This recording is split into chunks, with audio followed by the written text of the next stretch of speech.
11월 28일 저희들에게 주시는 하나님 말씀 열왕기하 15장 32절로 16장 6절까지 말씀입니다. 이스라엘의 왕 르말랴의 아들 베가 제2년에 유다 왕 우시아의 아들 요담이 왕이 되니 나이가 25세라. 예루살렘에서 16년간 다스리니라.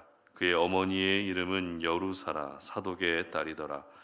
요담이 그의 아버지 우시아의 모든 행위대로 여호와께서 보시기에 정직히 행하였으나 오직 산당을 제거하지 아니하였으므로 백성이 여전히 그 산당에서 제사를 드리며 분향하였더라.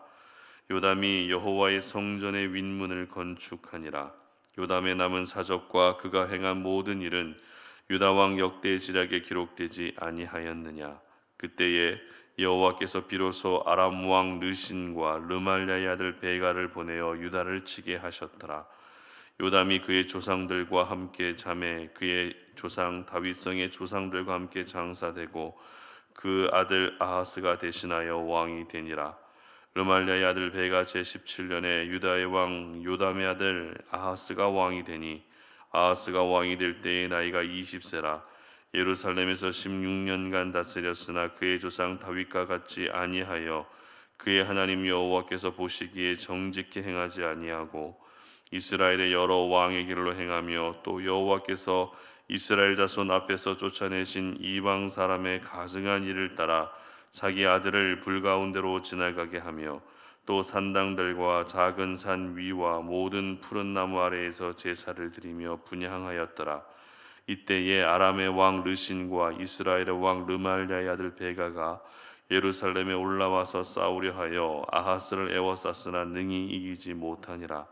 당시에 아람의 왕 르신이 엘랏을 회복하여 아람에 돌리고 유다 사람을 엘랏에서 쫓아내었고 아람 사람이 엘랏에 이르러 거기에 거주하여 오늘까지 이르렀더라. 아멘. 작은 것을 가볍게 여기지 말라라는 제목으로 오늘 아침 말씀 전합니다. 미국의 범죄학자 제임스 윌슨과 조지 켈링이 1982년에 만든 개념 중에 깨진 유리창 법칙 이론이라는 것이 있습니다. 이 법칙은 낙서나 아니면 유리창 파손과 같은 경미한 범죄를 방치하게 두면 큰 범죄로 이어진다고 하는 범죄 심리학 이론입니다. 1995년에 뉴욕 시장에 취임한 루디 줄리아니라고 하는 사람은 뉴욕 주요 거점에 CCTV를 설치해서 낙서한 사람들을 끝까지 추적합니다. 그리고 지하철 내부 벽을 깨끗하게 청소하고 집중 단속하기 시작합니다. 그러자 놀랍게도 뉴욕 시민들은 자신들의 과거의 잘못된 행동들을 바꾸기 시작했고 도시 전체가 놀랍도록 개선되는 일이 있었습니다. 이후로 이 깨진 유리창 법칙 이론은 기업의 마케팅과 홍보 그리고 고객 서비스, 기업 이미지, 조직 관리 등 여러 분야에서 적용되고 있습니다. 특별히 신앙생활을 하는 중에서도 우리는 이 깨진 유리창 법칙 이론이 적용될 필요가 있습니다. 오늘 본문이 바로 깨진 유리창 법칙 이론, 바로 이런 것이다. 깨진 유리창 법칙 이론, 이것을 가만히 두게 되면 어떤 일이 일어나게 되는지 잘 보여주고 있는 본문이 오늘 말씀입니다. 오늘 말씀의 배경이 되고 있는 무대는 북이스라엘이 아니라 남유다인데요. 남유다는 북이스라엘에 비하면 우상 숭배의 정도가 조금 덜한 편이었습니다. 아무래도 하나님의 언약이 성취되어야 하는 혈통이 남유다였기 때문에 최소한의 신앙 양심은 남아 있었던 것 같습니다. 그러나 우상 숭배의 정도가 심했느냐 덜 심했느냐 이것이 중요하지 않죠.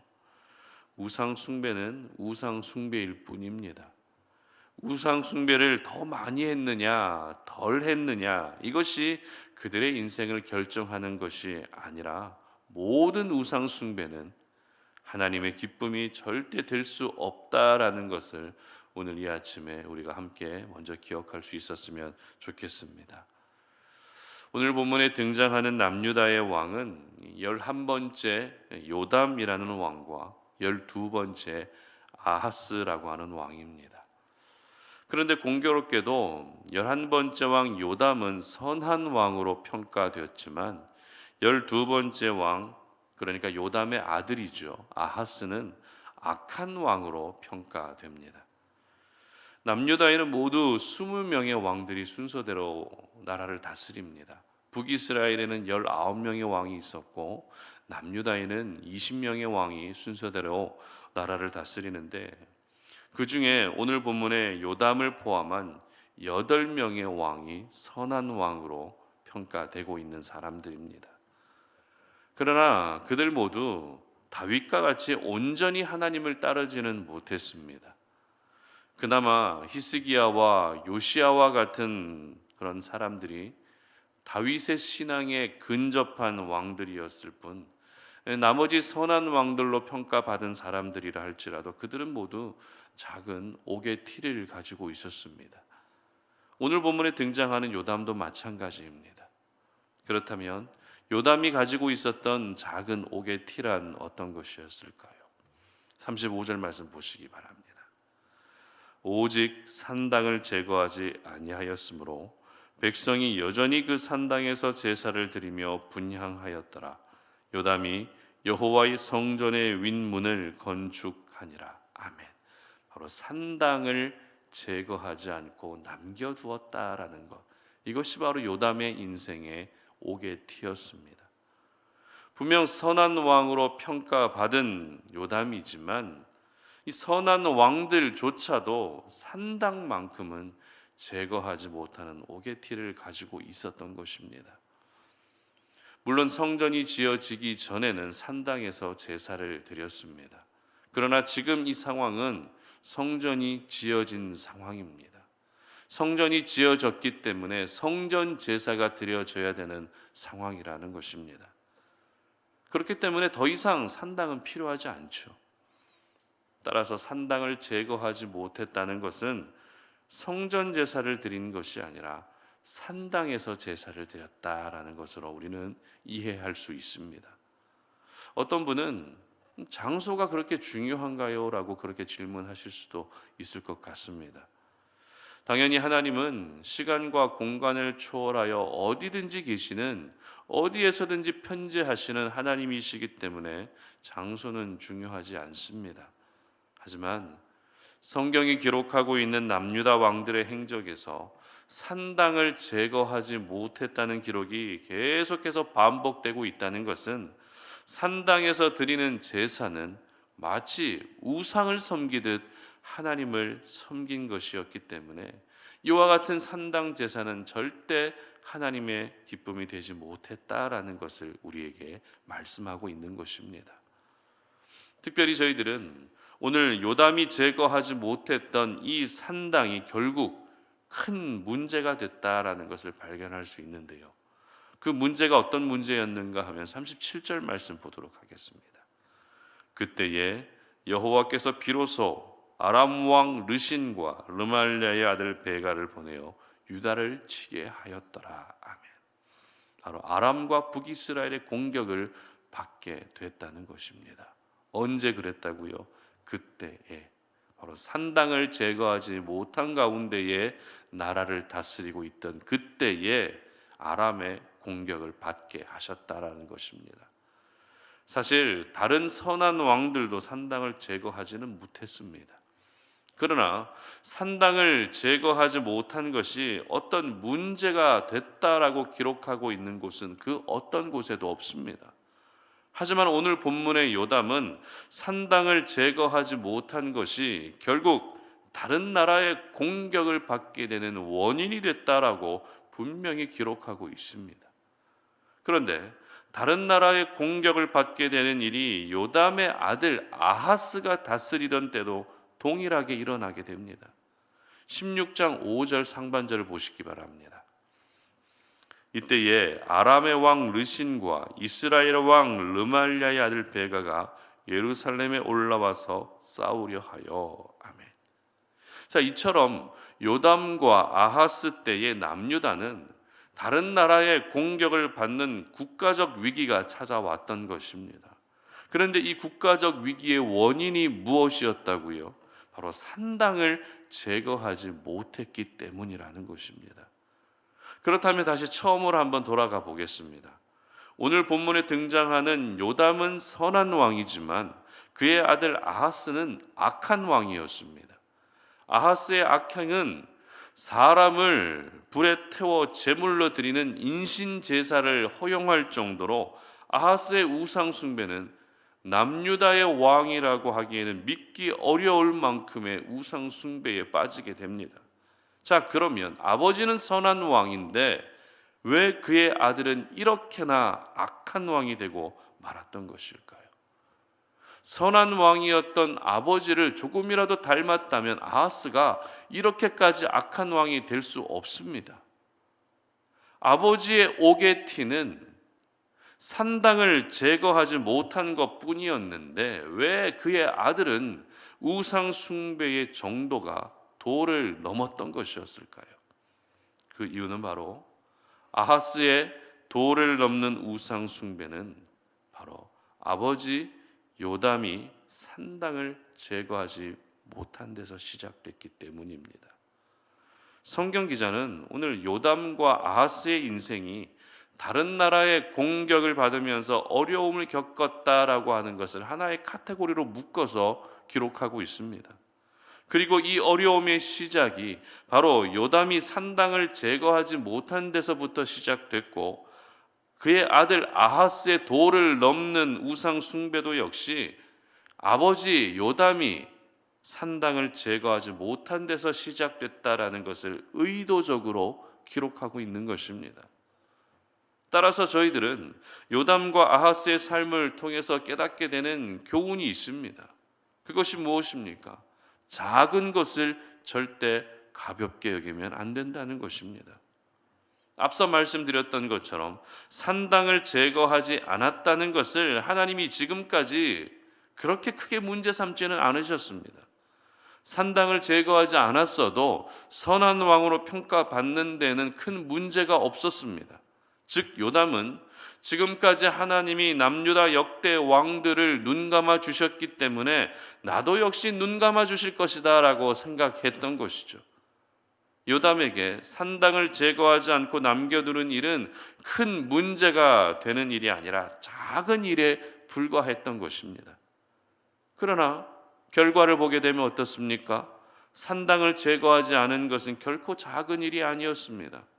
다른 나라의 공격을 받게 되는 국가적 위기를 초래하는 굉장히 중대한 사안이었을 뿐만 아니라 자신의 아들까지도 타락하게 만드는 심각한 사안이었던 것입니다. 서두에서 말씀드렸던 깨진 유리창 법칙이 바로 오늘 본문의 상황에 적용될 수 있는 법칙입니다. 산당을 제거하지 않은 것은 큰 유리창에 작게 금이가 있는 정도일 뿐입니다. 산당을 제거하지 않는 것은 넓은 벽에 작은 낙서 하나에 불과할 뿐입니다. 그러나 유리에 나 있는 그 작은 금을 방치해 두고 벽에 있는 작은 낙서를 방치하게 되면 한 도시가 무법천지의 도시가 될 수 있는 것입니다. 마찬가지입니다. 고작 산당만 남겨둔 것이지만 그 산당이 심각한 우상 숭배로 이어질 수 있고 삶의 큰 위기로 다가올 수 있는 것입니다. 우리가 살아가면서도 누군가에게 작은 상처를 하나 주게 되면 그것을 별로 문제 삼지 않고 괜찮을 거야 라고 그냥 넘어가게 되면 어떻게 됩니까? 그것이 쌓이고 쌓여서 결국에는 걷잡을 수 없는 상황까지 이르게 됩니다. 작은 일을 가볍게 우리가 여기게 되면 그 작은 일이 우리에게 큰 실패와 좌절과 절망으로 다가올 때가 있다는 것입니다.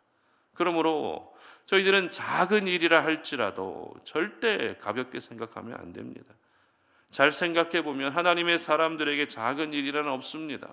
작은 일, 큰 일이라는 기준, 그리고 중요하고 덜 중요한 기준은 세상에서 말하는 기준일 뿐 하나님께는 작은 일도 없고 큰 일도 없고 중요하고 덜 중요한 것도 없습니다. 하나님의 사람들은 이 땅을 살아가면서 모든 일을 어떻게 해야 됩니까? 죽게 하듯 해야 되는 것입니다. 어떤 일이든지 소홀하게 여겨서는 안 됩니다. 가볍게 여기는 일이 있게 해서는 안 됩니다. 그리고 여러분의 삶 가운데 지금 요담이 남겨놓았던 작은 그런 산당과 같은 것은 없는지 우리의 모습을 한번 오늘 아침에 돌아볼 수 있었으면 좋겠습니다. 작게 금이가 있는 부분, 낙서가 되어 있는, 작게 낙서가 되어 있는 부분은 없는지 기도하시면서 여러분의 모습을 한번 진지하게 돌아볼 수 있었으면 좋겠습니다. 이 정도는 괜찮을 거야. 이 정도는 하나님이 이해해 주실 거야. 이 정도는 큰 문제가 되지 않을 거야 라고 생각했던 모든 부분들을 오늘 이 아침에 내려놓을 수 있었으면 좋겠습니다. 그래서 내가 가볍게 여긴 것들이 여러분의 삶을 송두리째 흔드는 재앙이 되어 돌아오는 일이 없게 하시기를 바랍니다. 작은 일을 가볍게 여기는 것이 아니라 작은 일이라 할지라도 죽게 하듯 하며 작은 일이라 할지라도 절대 가볍게 여기는 일이 없으셔서 여러분의 인생이 항상 하나님이 허락해 주시는 은혜로 충만한 삶이 되시기를 주님의 이름으로 축복합니다. 함께 기도하겠습니다. 하나님 아버지 감사합니다. 오늘도 이 아침에 우리가 하나님 말씀 앞에 우리의 모습을 돌아보며 하나님의 사람들은 이 땅을 살아갈 때에 절대 작은 것이라 할지라도 가볍게 여기는 일이 없게 해야 한다는 사실을 깨닫습니다. 작은 일이라 할지라도 가볍게 여기는 것이 아니라 그 작은 일이 오히려 내 삶을 송두리째 흔드는 큰 충격으로 다가올 수 있다는 사실을 기억하는 저희들 되게 하여 주시옵소서. 아직까지도 내 인생에 남겨놓은 산당은 없는지 돌아보기를 원합니다. 내 인생에 작은 금이가 있는 부분은 없는지 돌아봅니다. 내 인생에 작은 낙서가 있지는 않은지 돌아봅니다. 하나님, 그러한 부분들이 있다면 과감히 그 모든 것들을 먼저 깨닫게 하여 주시고 내려놓을 수 있게 하여 주시고, 그래서 우리 삶 속에서 하나님이 날마다 허락해 주시는 은혜로 가득해지는 저희들의 삶이 될 수 있도록 도와주시옵소서. 감사드리며 예수님의 이름으로 기도드립니다. 아멘.